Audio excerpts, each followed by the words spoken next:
Di lingkungan kerja, lu adalah si paling nurut ngerjain yang bukan kewajiban lu.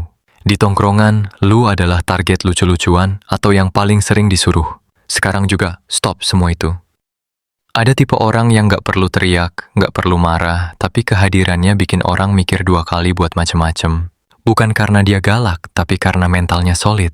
Dan lu wajib banget punya mental seperti ini jika lu merasa selama ini masih banyak yang ngeremehin lu. 1. Punya batas yang jelas. Mental kuat selalu dimulai dari satu hal, batas.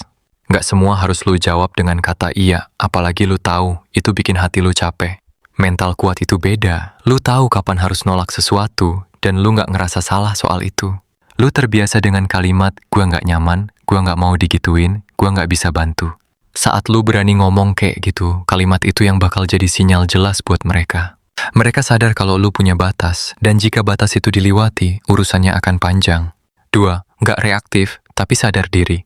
Mental kuat bukan berarti lu gak punya emosi, tapi lu gak dikuasai emosi. Mental lemah akan langsung baper dan meledak saat tersindir, dijatuhkan, atau sekedar dibercandain. Jadi gampang banget orang lain nebak sesuatu yang bisa bikin rusak mood lu. Mental kuat beda. Saat ada yang bercandain atau pressure lu secara berlebih. Lu cuma liatin, senyumin, lalu lempar bom atom. Gue rasa yang lu lakuin itu gak guna. Suasana berubah menjadi hening, canggung, dan seketika mereka bengong. Semua terjadi karena lu paham betul bagaimana cara menyikapinya tanpa harus pakai urat. 3. Gak hidup dari validasi. Selama lu masih butuh validasi untuk hidup, orang akan sangat mudah nyetir lu. Selain itu, lu juga bakal dapat banyak kerugian baik materi maupun waktu. Lu tahu kan kalau validasi itu butuh modal.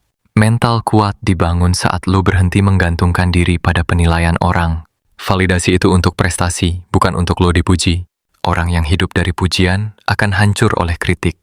Saat lu gak lagi butuh validasi, gak lagi peduli meskipun diancam gak ditemenin, orang lain akan kehilangan senjatanya dan gak bisa lagi ngontrol langkah lu. 4. Tenang, konsisten, dan upgrade. Salah satu ciri mental kuat adalah mode pembawaan diri yang tenang. Saat yang lain sibuk dengan bercandaan mereka, lu sibuk untuk konsisten belajar. Saat yang lain sibuk ngelakuin hal yang gak penting, lu diam-diam sibuk ngerapiin diri.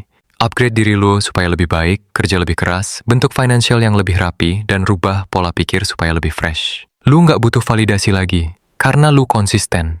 Lu bilang A, lu lakuin A, lu jadi punya prinsip dan lu jaga itu. Konsistensi itu bahasa yang dipahami semua orang. Semua itu akan membawa lu upgrade dan naik level. Dan saat lu bisa buktiin semua itu, orang akan otomatis lebih berhati-hati sama lu. Karena mereka sadar jika lu sekarang punya banyak sekali opsi selain mereka.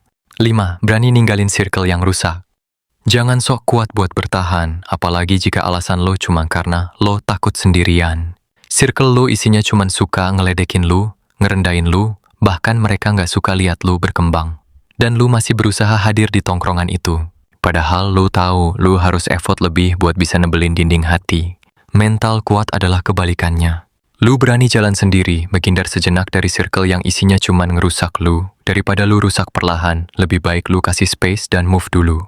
Bukan berarti lu takut, tapi itu adalah cara yang akan menimbulkan pertanyaan bagi mereka. Dan pada akhirnya, mereka sadar bahwa mereka yang butuh lu buat jadi sasaran, bukan lo yang butuh mereka buat jadi manusia. 6. Semua akan benar-benar segan sama lu. Kalau lo udah punya batas yang jelas, lu gak gampang tersulut saat dijatuhkan. Lu bisa tampil dengan level yang berbeda, dan lu berani keluar dari zona nyaman yang nyatanya nyiksa lu. Orang lain gak akan lagi ngelihat lu sebagai target. Mereka tahu, lu gak gampang dipancing, gak mudah dimanipulasi, dan lu gak bisa disepelein karena lu bisa sendiri tanpa mereka. Dan pada saat lu udah gak ada di sekitar mereka, mereka akan sadar kalau nyari yang kaya lu itu susah. Pada akhirnya mereka akan berpikir 2 kali saat mau main-main sama orang kayak lu.